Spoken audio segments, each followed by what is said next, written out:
लाहौर का रुख करेंगे। यहाँ पर फ़िज़ाई आलूदगी कम होने का नाम नहीं ले रही है। आलूदा तरीन शहरों की फहरिस्त में लाहौर दूसरे नंबर पर है। शहर का AQI 268 बताया जा रहा है। इसी हवाले से मज़ीद बात होगी। अफजाल अब्बासी हमें ज्वाइन करें। अफजाल, बताइएगा इस हवाले से महकमा माहौलियात का क्या कहना है?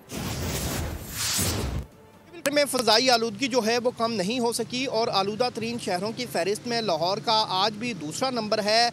लाहौर का मजमूई एयर क्वालिटी इंडेक्स जो है वो 268 रिकॉर्ड किया गया है। अगर लाहौर के दिगर इलाकों की बात की जाए तो सबसे ज़्यादा जो एयर क्वालिटी इंडेक्स है वो बेदियाँ रोड का 447 से रिकॉर्ड किया गया है, जबकि जो बरकी रोड है इसका एयर क्वालिटी इंडेक्स 433 रिकॉर्ड किया गया है। सिविल सेक्रेटेरिएट का एयर क्वालिटी इंडेक्स 359, जबकि आलमा इकबाल टाउन का एयर क्वालिटी इंडेक्स जो है वो 330 रिकॉर्ड किया गया है।